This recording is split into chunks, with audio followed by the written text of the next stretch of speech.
आज क्या नया है? यूक्रेन और रशिया का युद्ध थमने का नाम नहीं ले रहा। यहाँ वहाँ चोरी डकैती हुई है और कोरोना अभी भी गया नहीं है।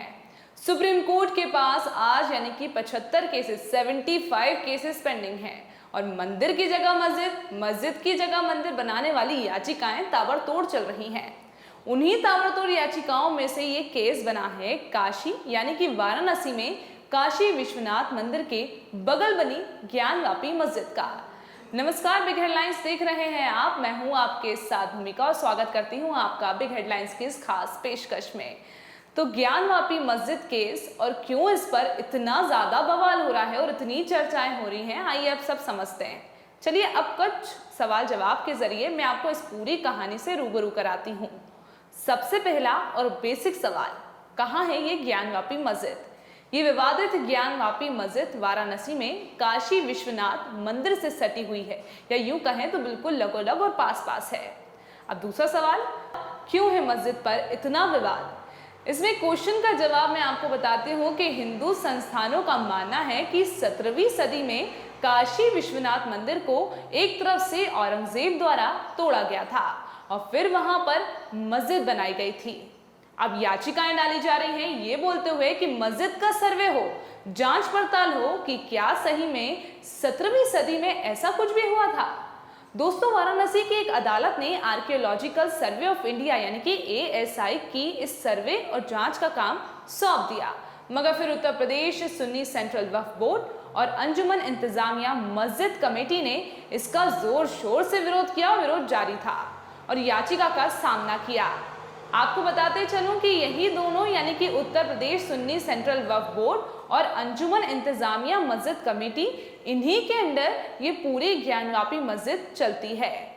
जी हाँ, अब इलाहाबाद हाई कोर्ट ने गुरुवार को थर्सडे को वाराणसी में अदालत के ऑर्डर पर स्टे सा लगा दिया, मगर और भी कई याचिकाएं हैं जिन्हें सुप्रीम कोर्ट को देखना पड़ेगा। अब मैं आपको समझाती हूँ कि दरअसल ये मामला है क्या और क्यों इतना ज्यादा है। So this is an old case, originally 1991 का मामला है। वाराणसी की एक अदालत में 1991 में कुछ याचिकाएं दायर की गई थी। अब आप ध्यान से समझिएगा इस चीज को। याचिकाकर्ता ज्यादातर स्थानीय पुजारी थे जिनकी मांग थी कि ज्ञानवापी मस्जिद में उन्हें पूजा अर्चना करने दी जाए और उन पर याचिकाकर्ताओं का यही मानना था कि मुगल शासन के वक्त औरंगजेब ने उस मंदिर को तोड़वाकर वहां मस्जिद बनवाई थी। अब अगला सवाल ये है कि तो अब ये मुद्दा क्यों इतना उठाया जा रहा है? वाराणसी में रह रहे वकील विजय शंकर रस्तोगी ने वाराणसी के लोअर कोर्ट यानी कि निचली अदालत में काशी विश्वनाथ मंदिर के पीठासीन देवता के नेक्स्ट फ्रेंड बनकर ये याचिका दायर की। नेक्स्ट फ्रेंड उन्हें कहा जाता है जो किसी और की ओर से याचिका दायर करते हैं, जो अपने लिए खड़े नहीं हो सकते, या फिर अगर सिंपल लैंग्वेज में आपको मैं समझाऊं तो अपने आप को कोर्ट ऑफ लॉ में रिप्रेजेंट नहीं कर सकते। मामला डोरमेंट यानी कि निष्क्रिय रहा और इलाहाबाद हाई कोर्ट ने सुनवाई भी टाल दी। अब लेकिन अयोध्या के बाबरी मस्जिद राम जन्मभूमि विवाद में सुप्रीम कोर्ट के फैसले के एक महीने बाद दिसंबर 2019 में जो फैसला आया था, उसी ज्ञानवापी मामले को दोबारा खरोचा जाने लगा। याचिकाकर्ता रस्तोगी ने स्वयंभू ज्योतिर्लिंग भगवान विश्वेश्वर के प्रतिनिधि के रूप में ज्ञानवापी मस्जिद के पुरातात्विक सर्वेक्षण यानी कि आर्कियोलॉजिकल सर्वे की मांग की और इस सर्वे की मांग जोरों शोरों से हुई। उनका दावा था कि ज्ञानवापी मस्जिद अवैध रूप से बनाई गई है। इतना समझने के बाद चलिए अब अपन धीरे धीरे आगे बढ़ते हैं। रस्तोगी की याचिका पर नए सिरे से सुनवाई हुई और उसी के बाद वाराणसी की अदालत ने इस साल अप्रैल में ज्ञानवापी मस्जिद के ढांचे का सर्वे का आदेश दिया था। वाराणसी की अदालत ने ASI को सर्वेक्षण यानी कि सर्वे जिसे कहते हैं उसे करने और रिपोर्ट सौंपने के लिए एक्सपर्ट्स की 5 सदस्यीय समिति बैठाने का निर्देश या फिर ऑर्डर दिया। उत्तर प्रदेश सुन्नी सेंट्रल वक्फ बोर्ड और ज्ञानवापी मस्जिद चलाने वाली अंजुमन इंतजामिया मस्जिद कमेटी ने रस्तोगी की याचिका का विरोध किया।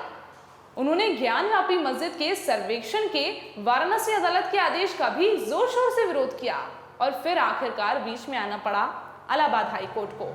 मामला इलाहाबाद हाई कोर्ट तक पहुंचा। हाई कोर्ट ने दोनों पक्षों को सुना और सुनते ही गुरुवार यानी कि थर्सडे को ASI को सर्वे करने के निर्देश पर अंतरिम रोक लगाने का आदेश दे दिया। इलाहाबाद हाई कोर्ट के इस फैसले का बेस यानी कि जो भी उसका आधार था वो था places of worship act 1991।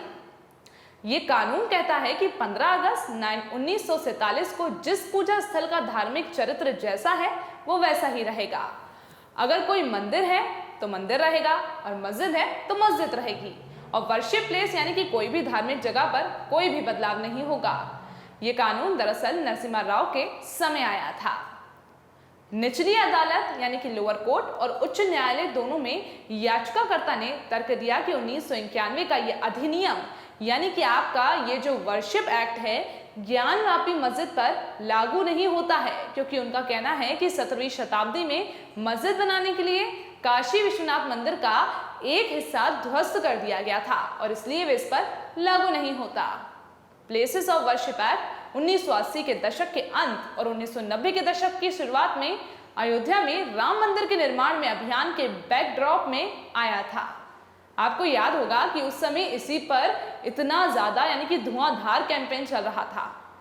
Babri मस्जिद, राम जन्मभूमि मामले में अदालत ने एक्सेप्शन दिया। तो ये सब जब हो रहा था और इतना सारा प्रेशर भी था अदालतों पर, इतना ज्यादा लोड बढ़ गया था, तो उन्होंने तो बोल दिया कि भैया सुनो, ये जो वर्शिप एक्ट 1991 है ये राम जन्मभूमि वाले वर्डिक्ट पर नहीं लगेगी, लेकिन जो भी बाकी के केसेस होंगे उन पर जरूर लागू होगी। अब आखिरी सवाल की ओर बढ़ते हैं कि विवाद समझना आपके लिए और हम सब के लिए क्यों जरूरी है।